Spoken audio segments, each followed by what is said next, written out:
Hi everyone, welcome back to Arna's kitchen channel tourism. Friends, Mahakumbh Mela 2025 videos ముందు 2 పెట్టానండి, చూశారు కదా. ఎవరైనా చూడలేదు అంటే డిస్క్రిప్షన్ లో లింక్ ఇస్తాను, తప్పకుండా చూడండి. ఈ వీడియోలో శివరాత్రి రోజు కాశీలో ఘాట్లు పూర్తి వీడియో. ఘాట్ల గంగానది ఒడ్డుకు దారితీసిన నది తీర మెట్లు.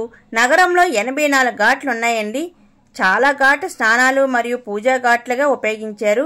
అయితే 2 ఘాట్లు మణికర్ణిక మరియు హరిశ్చంద్రక ప్రత్యేకంగా దహన సంస్కార స్థలాలుగా ఉపయోగించబడుతుందండి. ముఖ్యంగా మణికర్ణిక ఘాటు పురాతనం మరియు పవిత్రమైన ఘాటుల్లో ఒకటండి. ఇక్కడ హిందువులకు సంబంధించిన దహన సంస్కారాలు నిర్వహిస్తారు.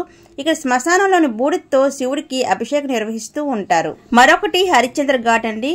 హరిశ్చంద్ర ఘాట్ అనేది రాజా హరిశ్చంద్రరాజు విశ్వామిత్ర పరీక్ష సత్యం. ఇక్కడ కాటకాపరిగా పనిచేసిన చోటు మాట ఇది. హిందువులు అత్యంత పవిత్రంగా భావించే ఘాటుల్లో ఇదొకటి. మహాకుంభమేళలో శివరాత్రి రోజు ఆఖరి రోజు కావున కాశీఘాట్లో నాగసాధువులు అఘోరాలు దర్శనమిస్తారండి. ఫ్రెండ్స్, ప్రత్యేకంగా మీరే చూడండి. మరలా ఈ నాగసాధువులు అఘోరాలు 12 సంవత్సరాల తర్వాత కుంభమేళలోనే దర్శనమిస్తారు. ఫ్రెండ్స్, కాశీలో ఉన్న ఘాట్లు చూద్దామా.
కుంభమేళ 2025 శివరాత్రి రోజు కాశీలో ఘాట్లు చూశారు కదా.